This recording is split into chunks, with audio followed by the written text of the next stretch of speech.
মুমূর্ষ রোগীকে বাঁচাতে নির্বাচনী প্রচার মাঝপথে ছেড়ে হাসপাতালে ছুটলেন গঙ্গারামপুর বিধানসভা সিপিআইএম প্রার্থী বিপ্লব বর্মন।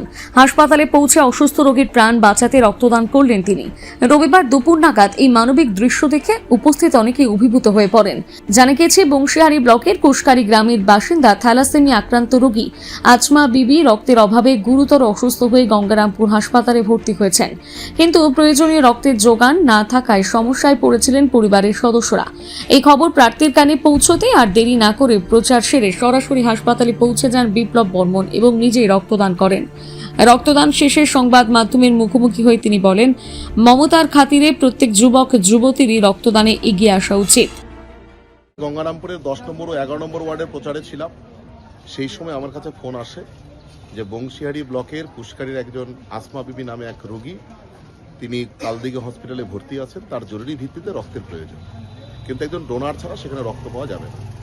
আমি একজন নিয়মিত রক্তদাতা। আমি 18 বছর বয়সের পর থেকে দীর্ঘ 20 বছর ধরে আমি বছরে 2-3 বার করে রক্ত দিয়ে আসছি। সঙ্গে সঙ্গে আমি প্রচারের ফাঁকে এসে আমি রক্তদান করলাম, কারণ আমি মনে করি রক্তদান মানে জীবনদান। আমরা যেমন মানুষের পাশে সর্বদা থাকি, ফলে রক্তদানের মধ্য দিয়েও আমরা মানুষের পাশে থাকি। এবং আমাদের এই জেলার বিভিন্ন যে রক্তদান কর্মসূচি, রক্তদান আন্দোলন, সেই সব আন্দোলনের সাথে আমি যুক্ত। রক্ত এমন একটা জিনিস যা কৃত্রিমভাবে তৈরি করা যায় না। মানুষের রক্তদানের মধ্য দিয়েই মুমূর্ষ রোগীর জীবন ফেরানো যায়। তাই শুধু আমি রক্ত দিলাম তা নয়, আমি যেমন নিয়মিত রক্ত দেই, আমি মনে করি আমাকে দেখে উদ্বুদ্ধ হয়ে এই অঞ্চলের এবং বিভিন্ন স্তরের যারা যুবক রয়েছেন, বিভিন্ন স্তরের মানুষ রয়েছেন, তারা রক্তদানে এগিয়ে আসবেন। আমরা এই রক্তদানের মধ্য দিয়ে যাতে আমরা মুমূর্ষ রোগীর জীবন বাঁচাতে পারি। আমার মায়ের খুব অসুস্থ, কালদিঘি হসপিটালে ভর্তি করি, রক্তের প্রয়োজন হয়।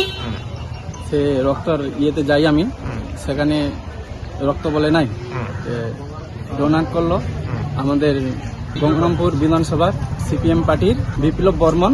সে আমাকে বলতে আমার মাকে অসুস্থর কারণে রক্ত লাগবে, সেই জন্য রক্তদান করলেন বিপ্লব বর্মন।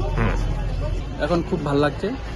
আগে আমি প্রণাম জানাই। গঙ্গারামপুর থেকে বিশেষ প্রতিবেদন, নিউজ টুডে।